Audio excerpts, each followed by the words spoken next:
They rolled up to my gate in discount uniforms and borrowed swagger, talking about emergency access, like they were FEMA and I was the disaster.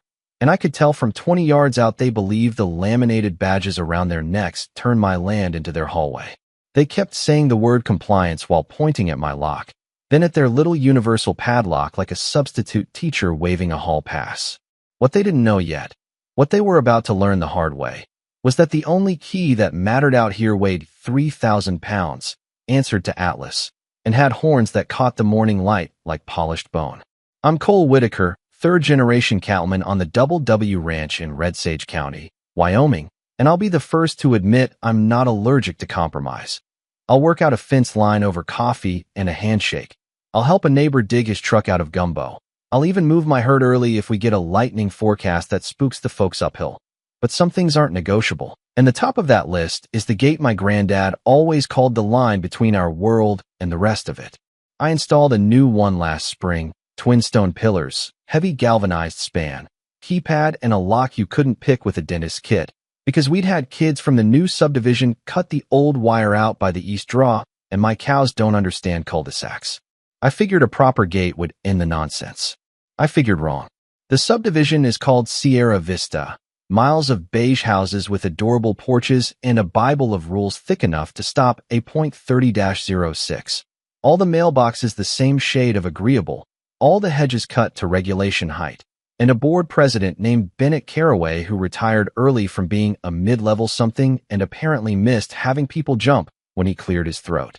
His right hand is a man who insists on being called Commander Knox, though the clerk at the hardware store swears his name is Lyle, and his last real security job was patrolling a mall in Tulsa, which, no judgment, but a herd of Angus will teach you more about crowd control than a food court ever will. The first letter they sent was neighborly on the surface, to ensure community safety, to facilitate access, to harmonize ingress and egress, and the ask was simple.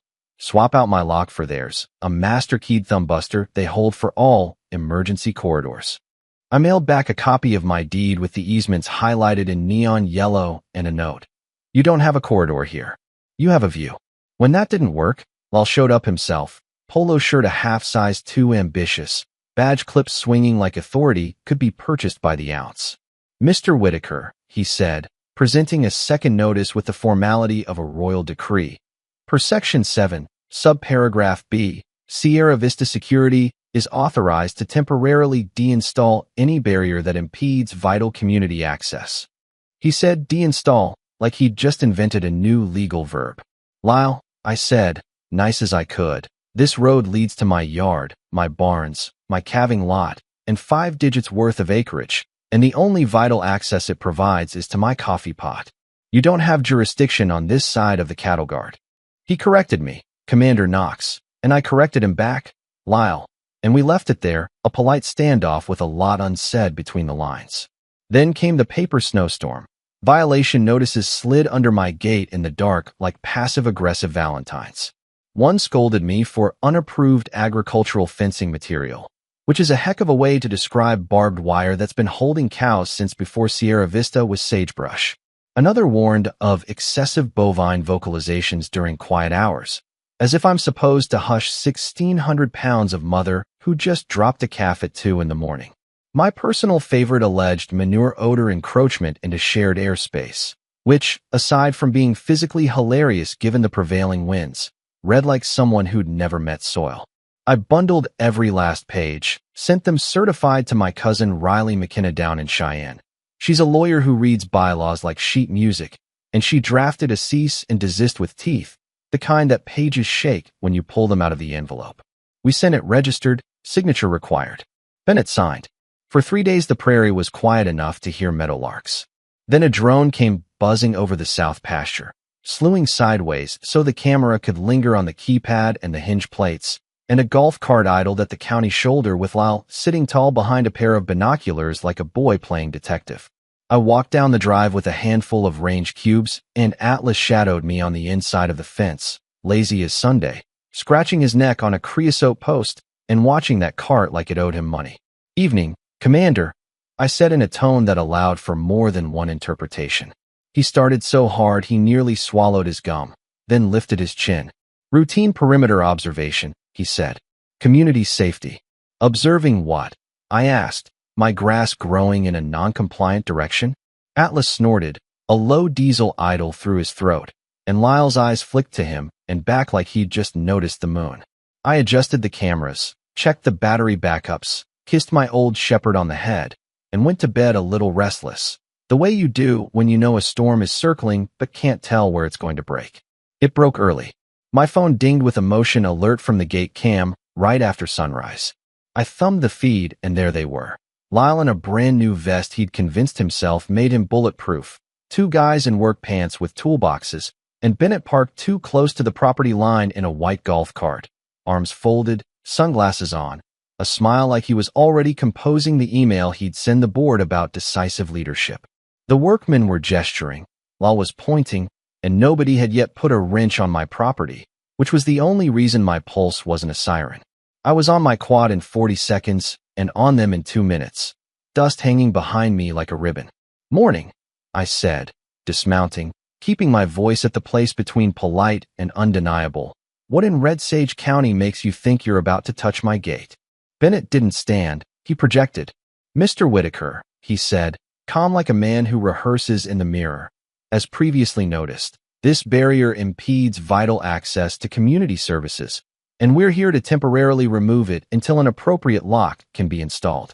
No, sir, I said, what you're here to do is trespass, because there is no easement, no emergency, and no authority in those polo shirts. And if any of you so much as breathe on that hinge, I'll call Sheriff Delgado and use very specific nouns. Lyle took one bravish step with a wrench in his hand, and before I could parse whether he was posturing or truly that dumb, something behind me spoke. If you've never felt a bull bellow in your ribs, it's a note you don't forget. It doesn't pass through your ears so much as it rolls through your bones and rearranges the air. Atlas was standing 40 yards inside the paddock, head up, shoulders rolling under that white Charolais hide like a ship under sail. And he had the expression he gets when he spots a pickup he doesn't recognize. Curious, certain, mildly offended that a thing exists outside of his plan for the next 5 minutes. The latch on the paddock gate had been sticky for a week. I'd meant to fix it after breakfast. The breeze must have had a hand in it, because I heard the soft kiss of chain on steel as it eased wide, and Atlas, who knows his manners until he chooses differently, eased out onto the gravel like a heavyweight stepping into a ring. The two contractors dropped their boxes and stereo and backed toward the county right-of-way so fast one of them nearly fell into Bennett's lap. Lyle froze. Atlas stopped 10 feet from him, set a front hoof, and pawed. Not mean, not yet, just a note in the ledger. I see you. In the movies, this is where a man with a title does something heroic. In life, Bennett tried to three-point turn a golf cart on a shoulder the width of a bar stool and yelped when the back wheel dipped. Control your animal, he shouted, his voice sliding up a step. This is a public hazard. He's on private gravel, I said, and he's very particular about his mornings. Lyle, to his credit or lack of alternative, squeaked, I'm not a matador, sir, and Crab walked out of horn range until his heel hit the dropped toolbox, and he sat down with a sound that was more surprise than pain. Atlas nudged the nearest box with the casual gravity of a creature who can take a steel gate off its hinges if he feels like it, sniffed a shiny hammer, then blew a dismissive breath through his nose that sent sawdust leaping. Bennett finally found forward and fishtailed away, while scrambling aboard like a man catching a departing ferry, and the contractors didn't even pretend they'd be back. I scratched Atlas between his horns, 2 slow strokes to let him know the job was understood, and pulled my phone out of my pocket. The whole thing was on video, audio crisp, faces clear, license plate framed by my post cap like a portrait, and when Sheriff Delgado's dispatcher picked up, I didn't need 12 sentences. Trespass, attempted property damage, recorded, I said, plus a little unlicensed cosplay of law enforcement if you're into that statute. Deputy Harlan rolled up an hour later, watched the footage twice, rewound the part where Lyle dropped the wrench, and did that panicked backward scuttle like he was sliding on marbles, and I swear he snorted so hard, he fogged his own sunglasses. Reckon Atlas did most of your de-escalation, he said, smoothing his notebook. We'll pay Mr. Carraway a visit. Ask him why he thinks HOA bylaws leap fences. Riley sent a second letter that afternoon, This one less neighborly and more surgical. Trespass, harassment, conspiracy to damage private property, unlawful surveillance by drone, and a friendly heads-up to the county commissioners and the state office that nominally watches HOAs for the exact kind of power cosplay Sierra Vista had been busy with. The effect was immediate, like somebody found the breaker and flipped it. The drone disappeared. The perimeter observation patrols stopped. The nighttime paperwork elves retired. A week later, the coffee shop gossip had a new favorite. Sierra Vista's emergency board meeting had gotten loud.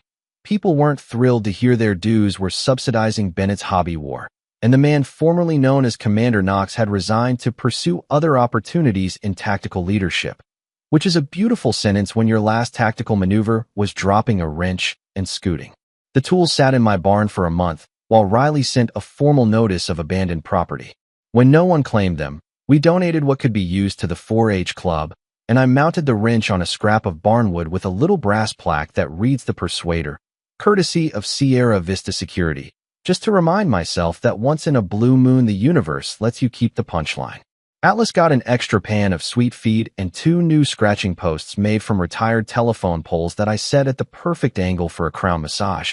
And if you think a bull can't look pleased, you haven't watched 3,000 pounds lean into a creosote rub like Sunday at a barbershop.